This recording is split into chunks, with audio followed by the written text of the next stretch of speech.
안녕하세요. 대왕부동산TV의 최동식입니다. 정부는 이번 주 중에 다주택자에 대한 보유세와 단기 매매에 대한 양도세 개편안을 발표할 예정이라고 합니다. 오늘 살펴볼 부동산 뉴스는 이러다 또 세입자의 불똥, 보유세 실거주 도입, 부작용 만만찮다에 대한 내용입니다. 이 보유세라는 것은 재산세와 종합부동산세를 말합니다. 둘 다 세대별 합산과세가 아닌 인별과세로 개인당 세금이 부과되는데요. 현재는 보유세에 실거주 요건은 없고 다주택자에 대한 중과는 종부세에는 있고 재산세에는 없습니다. 지난 12.16 대책에서 다주택자에 대한 종합부동산세 세율을 올리는 이 안이 20대 국회에서 통과가 되지 않았고 이번 21대 국회 7월달 임시국회에서 통과시킬 예정이라고 합니다. 자, 그렇다면 내용을 하나하나 살펴볼까요? 얼마 전에 김현미 장관이 재산세를 다주택자와 실거주자에 대해서 차등으로 부과해야 된다라고 언급을 한 적이 있습니다.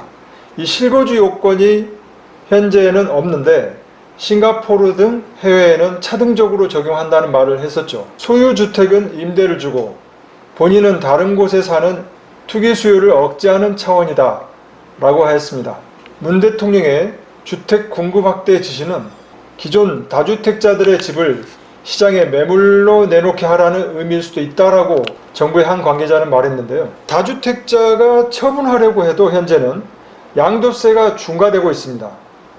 플러스 10%, 플러스 20%까지 돼 있는데요. 이거는 매물이 더욱더 잠기게 되는 현상이 있고 다주택자가 처분할 수 있도록 이 퇴로 확보 차원에서는 양도세 중과를 유예해 주거나 아예 양도세 중과를 폐지해야만 될 것 같습니다. 옆에 카센터가 있어가지고 아주 시끄럽네요. 그리고 6.17 대책에서 재건축 조합원 분양권을 받으려면 2년 실거주를 해라 라고 하는 내용이 있었습니다.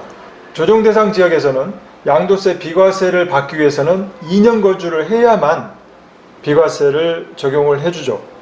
그러나 아직 이 재산세와 종부세에 대해서는 실거주 요건이 없습니다. 그리고 종부세의 경우에는 1세대 1주택에 한해서 5년 이상 보유 시에는 최대 50%까지 공제를 해주는 내용이 있는데 이것 또한 실거주가 아닌 보유 기준인 거죠. 5년 이상 보유. 최근에 이 실거주 요건을 강화하다 보니까 이 부작용이 또 나오고 있습니다. 집주인이 나가라고 요구하거나 집주인이 들어와서 실거주 요건을 채워야 하니까요. 또는 자신이 들어와 있는 것처럼 위장 전입을 세입자에게 협조해 줄 것을 요구하는 이런 어떤 세입자가 곤란하게 하는 사례가 발생하고 있습니다.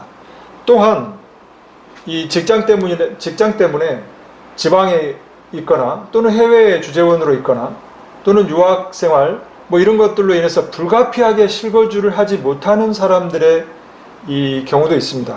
그래서 이 세금 인상에 따른 두 가지 위험성이 있습니다. 하나는 세금 전가가 있고요. 두 번째는 조세 저항입니다. 만약에 보유세에 실거주 요건을 추가한다면 분명히 여기에 따른 세금 인상 부분에 대해서 세 부담을 세입자에게 전가하려고 할 것입니다.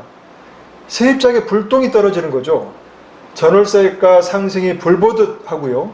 그리고 이 집주인이 들어와서 실거주 요건을 채워야 되기 때문에 세입자의 주관적 면에서는 불리하고요. 직장 때문에 어쩔 수 없이 실거주를 못하는 분, 그리고 학업 때문에 못하는 분들, 이런 분들이 조세 저항이 뒤따라올 것입니다.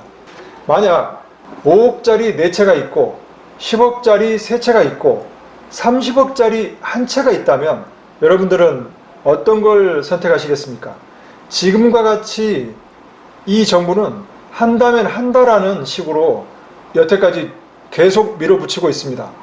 현재 정책을 빨리 알아듣고 2채 이상의 보유자는 주택수를 줄여서 똘똘한 한 채로 갈아타는 전략이 적극 필요해 보입니다.